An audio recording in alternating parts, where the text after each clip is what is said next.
So, spring practice is either started or about to start for just about every major college football program, all the Power 5 programs, and the Group of 5 too, for that matter. But you had a handful start over the last couple of weeks, bunch starting this week, next week. Anyway, point is, we're getting ready to get into the meat of spring practice, and I want to do a series of videos covering the Power 5 conferences, sort of a what to look for this spring type of deal. You can see I redid the helmet shelf again. I finally took them off the chairs, the movie theater chairs.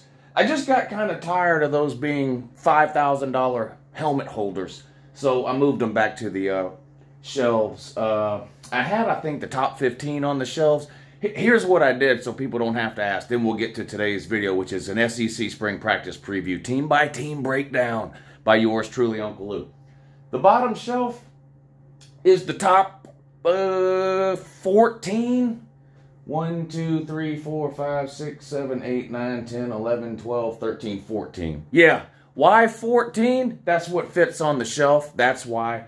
So the bottom shelf is my top 14. So, of course, I've got Georgia at 1, Michigan 2, LSU 3, Penn State 4, all the way up to the Taters at 14, Utah at 13, Notre Dame 12, Tennessee 11. You get the idea. Washington 10. So I think I'll keep it that way. So the bottom shelf I'll use for the top 14.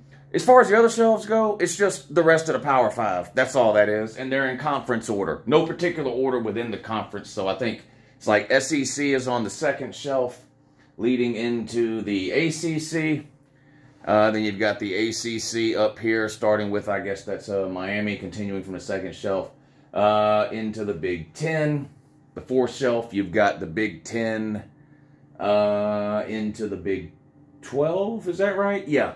And then the top shelf, the Big 12, and then finally the Pac-12. So there you go.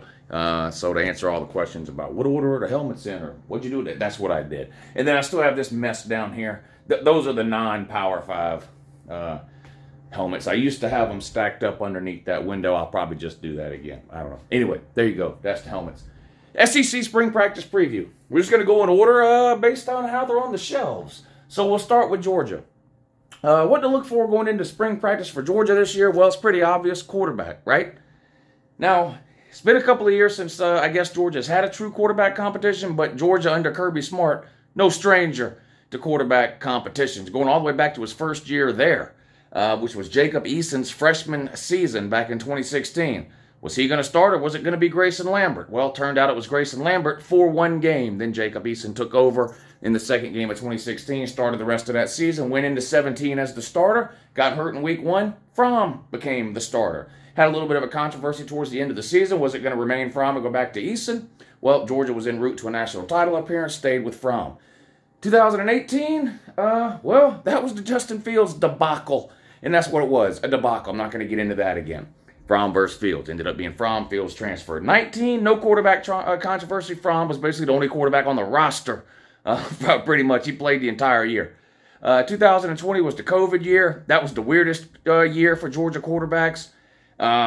Was it gonna be JT Daniels? Was it gonna be DeJuan Mathis? Was it gonna be Stetson Bennett? Was it gonna be Jamie Newman? Ended up being all of those except for Jamie Newman at one point or another. DeJuan Mathis got the start in week 1, benched. Stetson Bennett comes in. Stetson Bennett starts the next few games, starts playing bad. They put DeJuan Mathis in. Turns out he's still as terrible as he was in week 1. He comes back out. JT Daniels ends up getting the start after getting healthy towards the end of the season. Finishes out the season. 2021, it was supposed to be the JT Daniels show. He gets hurt early in the year. Stetson Bennett comes in. The rest is history for 21 and 22. Now here we are heading into the 2023 season. Stetson Bennett gone. There is not a quarterback on Georgia's roster that's ever started a game. So Carson Beck, Brock Vandergrift, Gunnar Stockton. 3 very highly rated quarterbacks coming out of high school. Very highly recruited. Everybody wanted them. Carson Beck's going into his 4th year at UGA. Brock Vandergrift going into his 3rd year at UGA. Gunnar Stockton going into his 2nd year at UGA. Carson Beck was the number 2 last year, so it's assumed that he at least has somewhat of a leg up on that competition heading into spring. But that, of course, is what people will be watching when they watch Georgia spring practices this year. New offensive coordinator in Athens, Todd Monken out. Mike Bobo promoted, so we'll see if the offense looks different at all, although it's hard to tell a lot of times in spring practice. What you see in spring from a game planning perspective is not necessarily what you see come the season, but nevertheless, there is a new offensive coordinator. As far as the defense goes, if you've got any questions about Georgia's defense, you're college football ignorant. I don't know what else to tell you. It doesn't matter how many players they lose or how many come back, Georgia's going to have a top 5 defense, period. But you're losing Jalen Carter. Yeah, I know. Year before that, we lost Jordan Davis and 4 other first-round draft picks. So it just doesn't matter. Georgia's defense is going to be elite. I don't care what they look like in the spring. Nobody with any sense at all is worried at all about Georgia's defense. Pretty much the quarterback for Georgia. Who's next on the list? LSU. Quarterback situation at LSU as well. Jayden Daniels was the guy last year. Was amazing with his legs. Struggled at times. A lot of times, honestly, when it came to throwing the ball. Got hurt late in the season. He did start the SEC championship game against Georgia. Georgia was it 35-3 or something like that at halftime. They benched Jayden Daniels. He was hurt. They benched him. They brought in the other guy, Nussmeier, I believe his name was. Lit it up in the second half. Who's it going to be this year, Nussmeier or Jayden Daniels? Both? Maybe? LSU might find a way to play both those guys. We'll see. I don't know. Walker Howard transferred out. He was kind of the odd man out. We'll talk more about him when we get to Ole Miss. But so quarterback for LSU. Defense was okay last year. Perkins obviously is a monster. Is it Mason Smith they get back to along the defensive line? Got some work to do in the secondary. Replacing some people that they lost really going back to last year. But LSU's got a lot of talent. They've got some playmakers on the outside at wide receiver. If they can get a little bit more consistent quarterback play in terms of throwing the ball, LSU's going to have a pretty good chance of repeating as SEC West champions. They did it last year in Brian Kelly's first year. My biggest question, really, forget personnel or coaches or anything like that at LSU. My real question is, can LSU do it twice in a row? Can they beat Bama 2 years in a row? Can they win the West 2 years in a row? We'll see. Bama's got a lot of questions. We'll talk about them here. We'll talk about them right now. They're next up on the list. Alabama's replacing both coordinators. Bill O'Brien from the offense, Pete Golding from the defense. They're replacing previous Heisman winner and one of the best players in college football again last year, Bryce Young, maybe the best quarterback Alabama's ever had, at least at the college level. They are replacing the best player, a lot of people told us, in all of college football on defense, Will Anderson. So Jahmyr Gibbs on offense, which was their best weapon offensively, not named Bryce Young. I believe he led the team in receiving as a running back. Alabama's got more questions right now heading into the season than at any point in Nick Saban's time there, except for maybe his first couple of years there. That doesn't mean they're not extremely talented. They are. Alabama is loaded. We all know the recruiting success that Alabama has had year in and year out under Nick Saban. They've finished either first or second in recruiting every single year for the last 4 or 5 years in a row, and that's what makes up their roster today. So once again, just like every single year for the last 15 years, Alabama's going to have the most talented roster in all of college football. And while that's no guarantee that they'll win the national title, they didn't win it last year or the year before. The reason I know that is because Georgia won it both times, twice in a row. So having the most talented roster doesn't guarantee a national title season for Alabama. But it guarantees they're not going 6-6 or anything crazy like that. I mean, they're just way too talented, right? There's some questions starting to swirl around Nick Saban. Last year was one of the most talented teams Alabama's ever had offensively and defensively. And regardless of what their overall record ended up being, which was 10-2 in the regular season, and no matter how close their losses were, it was considered to be one of Nick Saban's most disappointing seasons during his entire time at Alabama. They were absolutely loaded. Returning Heisman winner at quarterback. I talked about how good Jahmyr Gibbs was. They had brought in a couple of transfer wide receivers. The defense had Will Anderson and Dallas Turner and Henry Toto and a loaded secondary in the defense. It didn't work for whatever reason. A lot of the fans blame the coordinators. They're gone. But so are a lot of those talented players that, and again, I know Alabama's got talent behind that, but they're losing a lot of experience. Bryce Young, gone. Jahmyr Gibbs, gone. Will Anderson, gone. 2 brand new coordinators.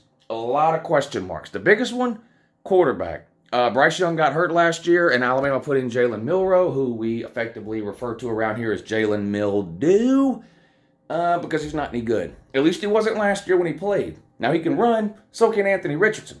I've listened to Alabama fans tell me what a terrible quarterback Anthony Richardson is for 3 years. You know what? They were right. Well, now you have your very own version of that.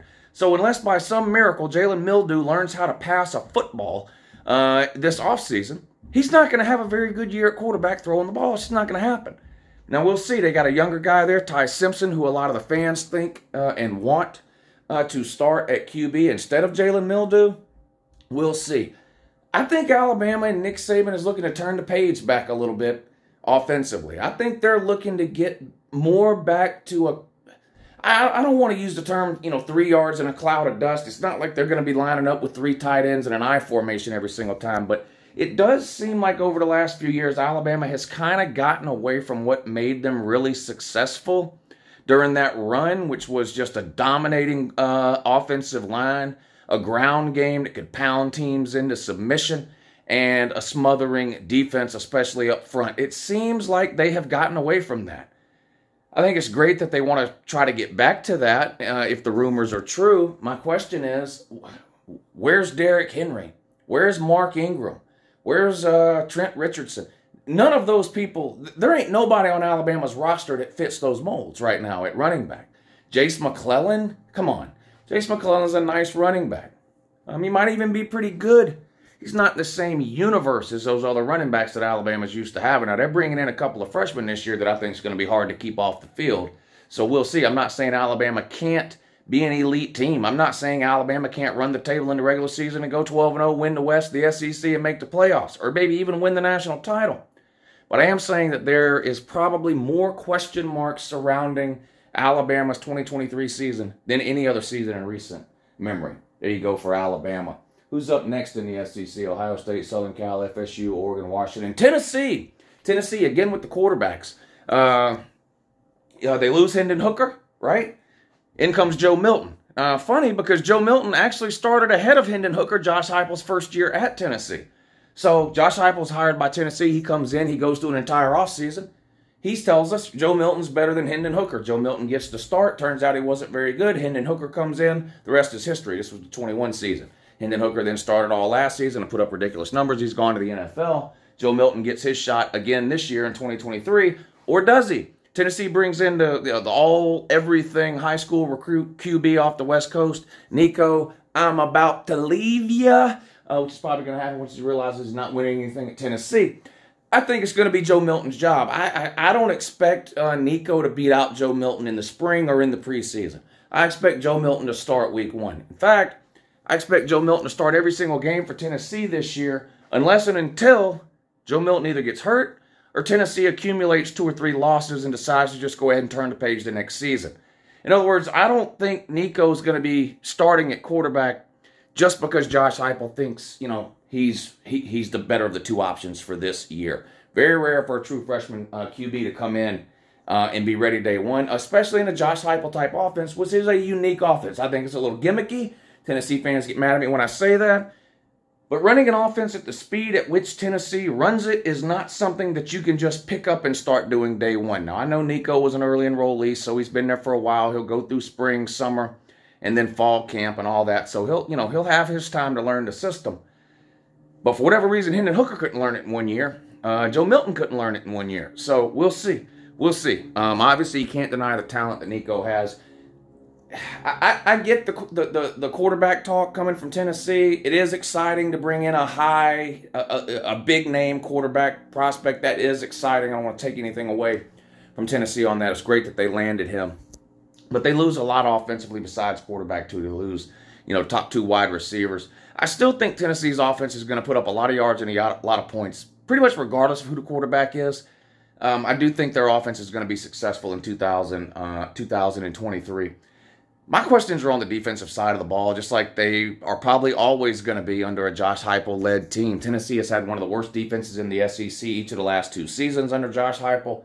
The time of possession numbers are just so ridiculously lopsided. Some of that is the defense's fault. Some of it's the offense's fault.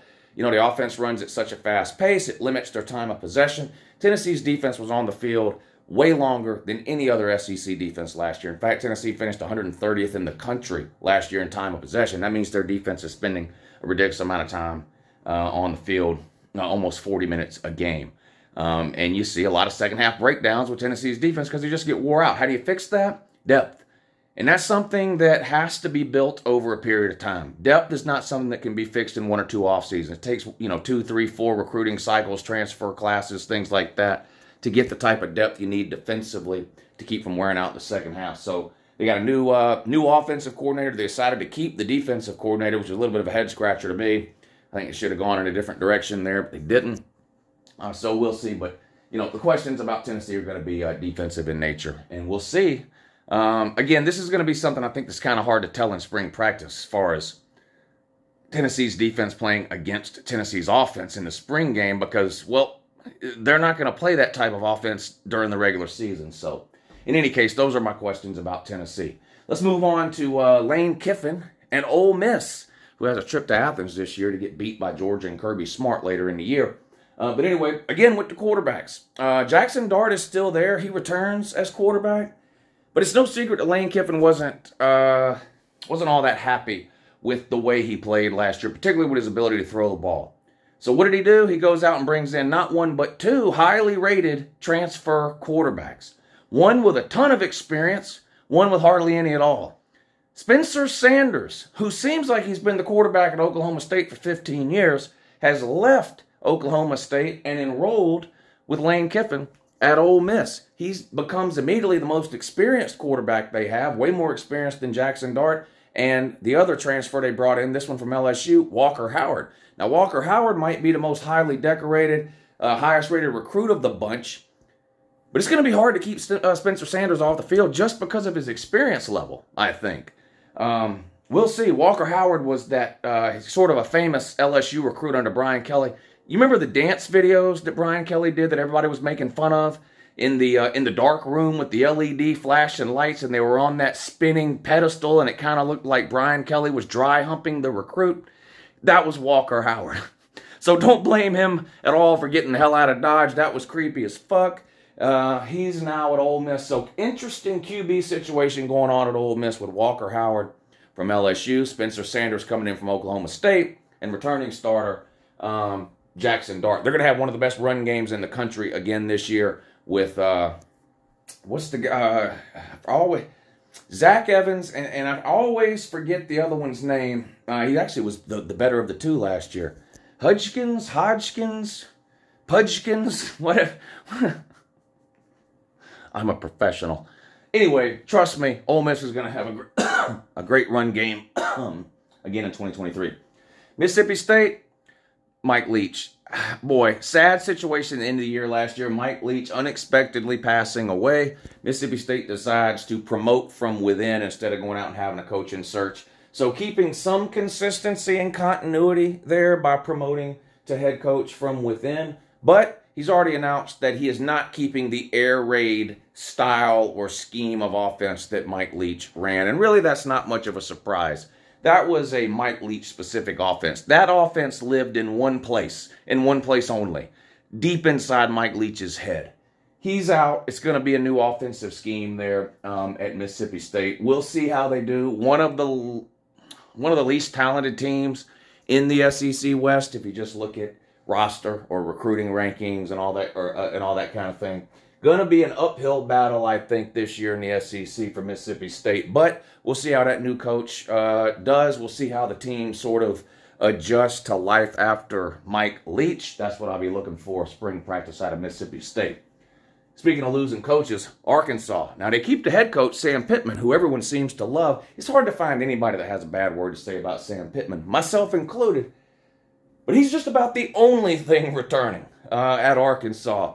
They lost, I think, 75% of their on-field coaches. They lost 7 out of their 10 on-field coaches. Both coordinators gone. Both coordinators and 5 position coaches. So I guess that's 7 coaches total gone at Arkansas. So basically, other than head coach, a brand new coaching staff, brand new strength and conditioning guy. I mean, you name it. When it comes to the coaching staff, they replaced it this offseason at Arkansas. Ton of attrition also through the transfer portal, which means opened up a ton of room, so they were able to bring a ton in through the transfer portal. The 2 constants at Arkansas right now, Sam Pittman at head coach, KJ Jefferson at quarterback / running back, because that's kind of how they use him. He's coming back for his 5th year. That's good for Arkansas. They're going to need some consistency on that offense heading into next year, because other than those 2, Sam Pittman and KJ Jefferson, a lot of new faces around the program, both on the sideline and on the field. when it comes to Arkansas. So a new look Arkansas for 2023, just based on the fact that they're turning so much over coaching-wise and player-wise. We'll see how they look this spring. I have kind of a bad feeling. Look, I don't know of anybody that roots against Arkansas. I don't know of anybody that wakes up in the morning hating Arkansas. And they definitely don't wake up in the morning hating Sam Pittman. But Sam Pittman could be looking at a James Franklin at Vandy situation. Arkansas was one of the best stories in all of college football for a couple of years. When Sam Pittman took over, they were just an embarrassment. They were winning 1-2 games a year. They went 2 years without winning an SEC game.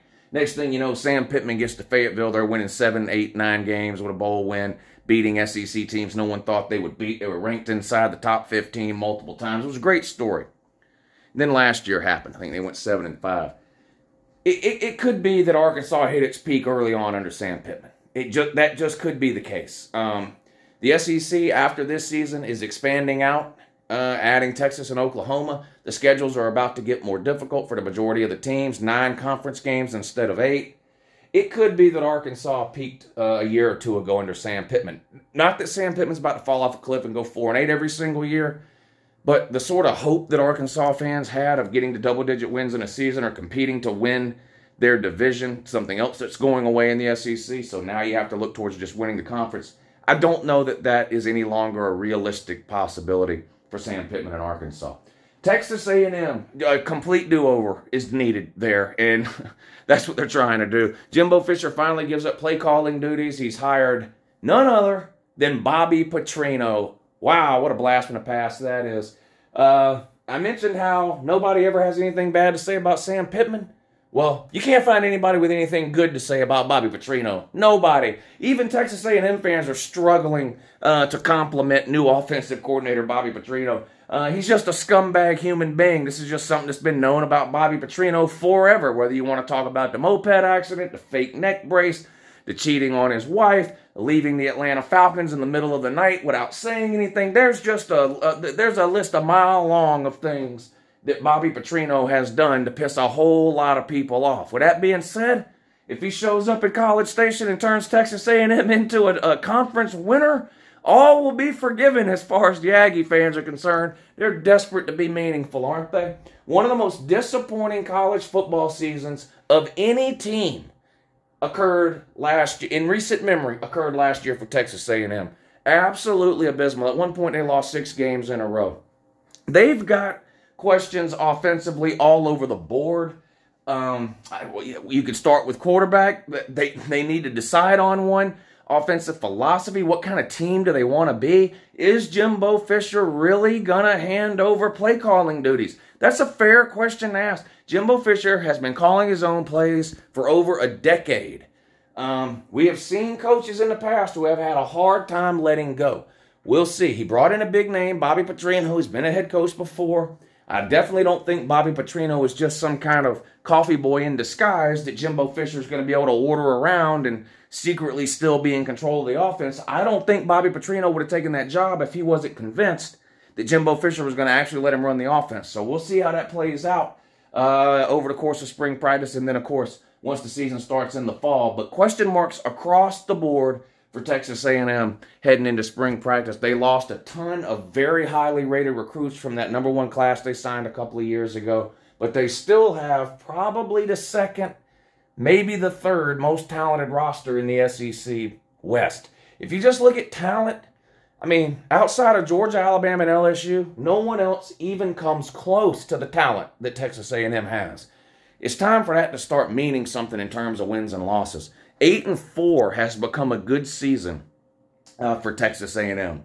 That's not going to cut it when you're paying a guy $10, $12 million a year like they're paying Jimbo Fisher. We'll see. What about Auburn? Well, what about him? Brand new coach there, too. 2 new coaches in the SEC this year. Hugh Freeze at Auburn, and then we already talked about Mississippi State. Hugh Freeze comes in from Liberty. He was banished from the SEC 5-6 years ago for cheating. He was buying players and prostitutes, hitting people over the head with a Bible in one hand while on the phone with prostitutes in his other hand. It was a sad situation. And he went exactly where he went exactly where you would expect somebody like that to go. Liberty.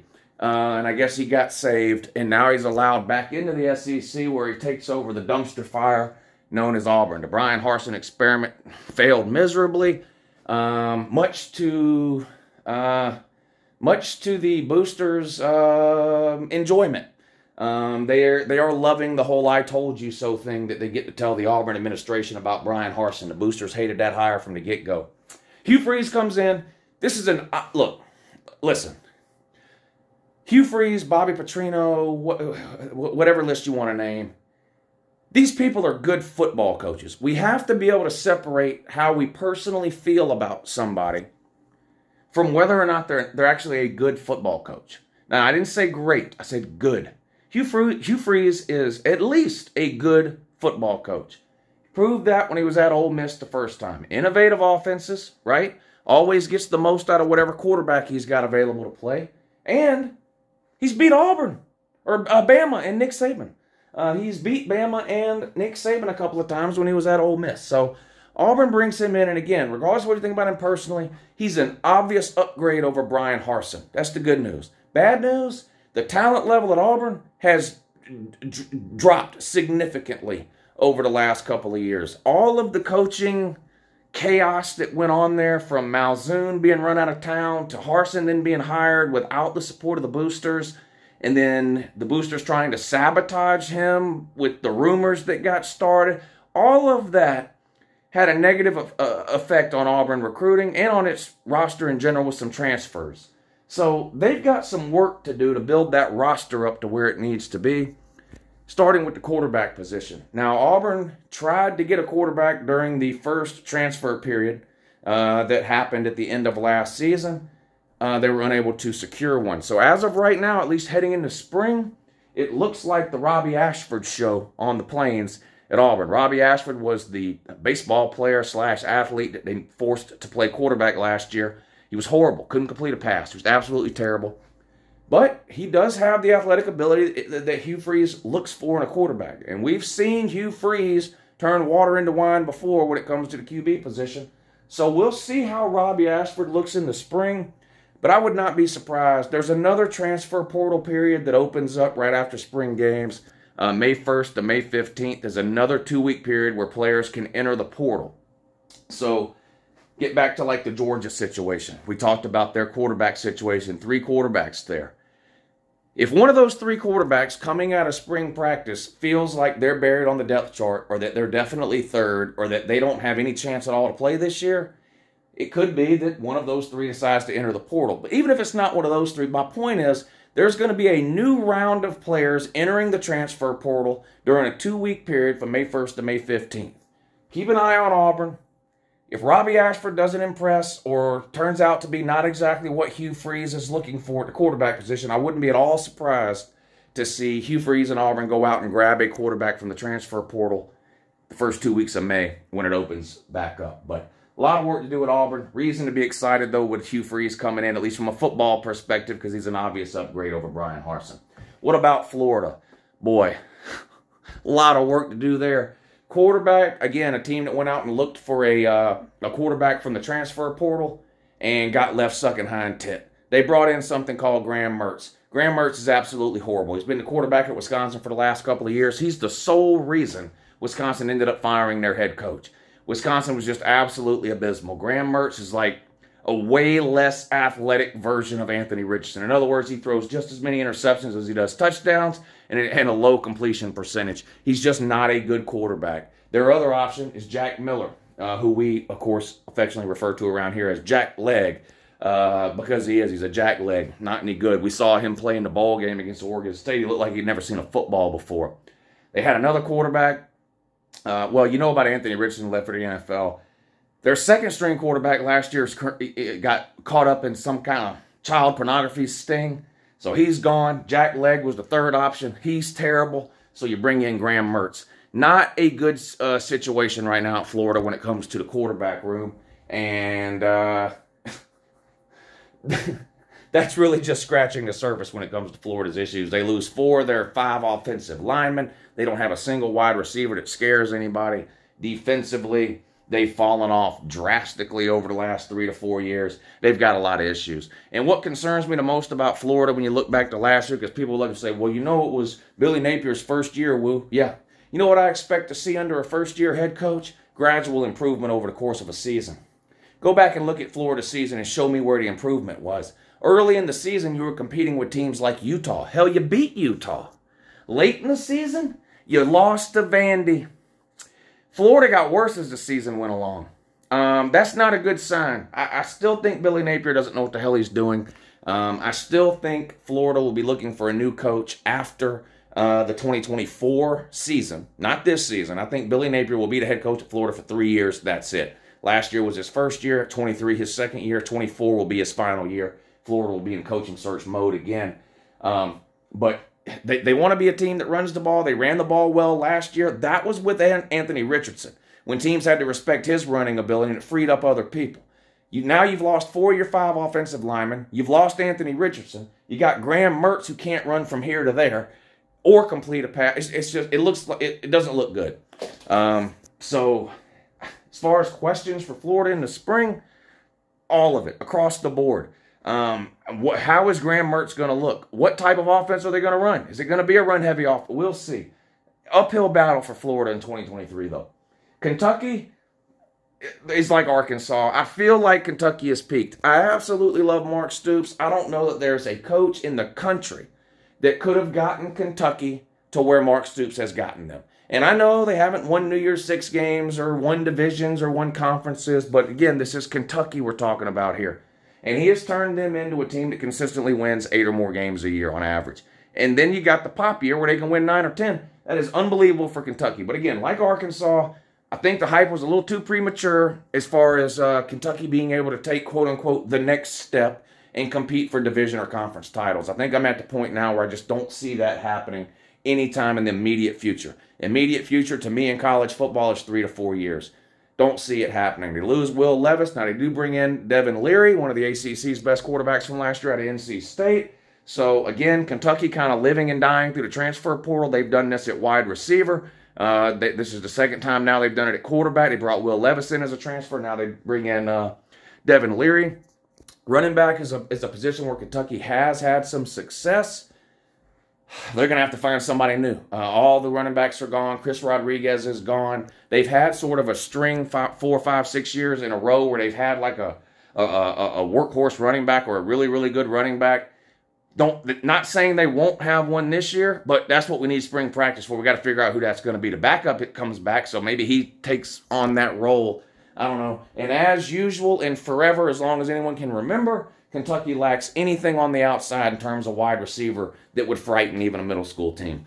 Lines of scrimmage and good defense. Run the ball. That's what's kept Kentucky in the 8-win mark. We'll see if they can keep it up in 24. Vandy, it's Vandy. Can they make a bowl game? That's all I'm concerned about with Vandy. Mizzou, is this Eli Drinkwitz last year? I think it should be if he doesn't make substantial improvement. He's been 500 at Missouri every single year he's been there. He's been there 3 years. His record's been 500 every single year. You can't keep a coach that's just going 5-5, 6-6 every single year. At some point, you got to improve on that. They've got quarterback questions, too. They brought in Jake Garcia out of Miami. Remember him? Barely? Yeah, me too. Hell, Miami barely remembers him. But they bring in Jake Garcia, and will he be the starter come fall? I don't know. Will he be the starter in the spring? Yes, because he's the only healthy quarterback on the roster. They've got 2 other quarterbacks who are recovering from surgery. So he's going to have plenty of opportunity this spring to prove to the Mizzou coaching staff that he's the guy, Drinkwitz and company.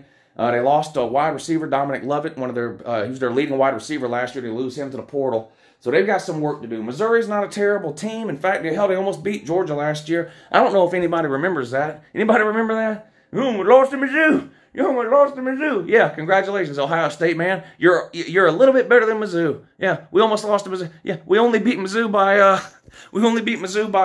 4. Yeah, only beat you by what? 1? So yeah, you're a little bit better than Mizzou. But anyway, lots of questions for Missouri, quarterback being one of them.